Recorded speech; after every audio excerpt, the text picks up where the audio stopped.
Gallery Furniture and Appliances, Sania തിയേറ്ററിന് എതിർവശം, എരമല്ലൂർ.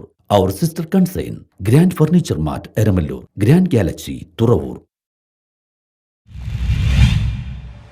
ഗൗതം ആശുപത്രിയുടെ നേതൃത്വത്തിൽ BLS ബോധവൽക്കരണ ക്ലാസ് സംഘടിപ്പിച്ചു. ബോധവൽക്കരണ ക്ലാസ് സംഘടിപ്പിച്ചു. മിസ്റ്റർ വേൾഡ് അശ്വിൻ ഷെട്ടിയുടെ നേതൃത്വത്തിലുള്ള ഓക്സ്ഫോർഡ് ഫിറ്റ്നസ് ക്ലബിന് വേണ്ടിയാണ് ബോധവൽക്കരണ ക്ലാസ് സംഘടിപ്പിച്ചത്. സിസ്റ്റർ ഫിലോമിന വർഗീസ് ബോധവൽക്കരണ ക്ലാസ് നയിച്ചു. Mattancherry assistant commissioner KR Manoj സർട്ടിഫിക്കറ്റുകൾ വിതരണം ചെയ്തു. പിന്നെ നമ്മുടെ ജീവിതത്തിൽ വരില്ലാതെ നമ്മൾ മറന്നു പോവുകയും നമ്മൾ പഠിക്കാതെ പോവുകയൊക്കെ ചെയ്യുന്ന ഒത്തിരി കാര്യങ്ങളുണ്ട്.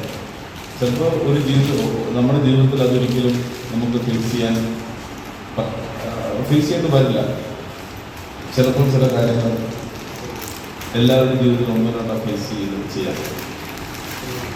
അപ്പോൾ നമ്മൾ പ്രിപ്പയർ ആയിരിക്കുക, അതാണ് അതിൻ്റെ ഒരു പ്രധാനം.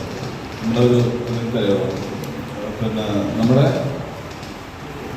ഒരു പരസ്യമുണ്ടല്ലോ, നിങ്ങൾ കണ്ടിട്ടുണ്ടോയെന്നറിയില്ല, ഒരു സ്പ്രേയുടെ പരസ്യമാണ്. അത് കോൾഗേറ്റിൻ്റെ പരസ്യമാണല്ലോ. ഒരു ബസ്സിൽ യാത്ര ചെയ്യുന്ന സമയത്ത് ഒരു പയ്യനാണോ ഒരു പെൺകുട്ടിയാണോ യാത്ര ചെയ്യുന്ന സമയത്ത് ബസ് പെട്ടെന്ന് സ്റ്റോപ്പ് ചെയ്തു.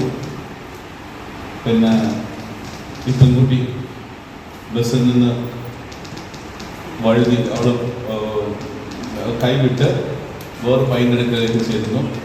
പിന്നെ മുഖം രണ്ടും കൂടി അടുത്ത് വരുന്നു. അപ്പോൾ അത് ക്ലോസറ്റിൻ്റെ പരസ്യമാണെന്നാണ്. Marketing manager K. നിസാർ സംസാരിച്ചു. News bureau, Mattancherry.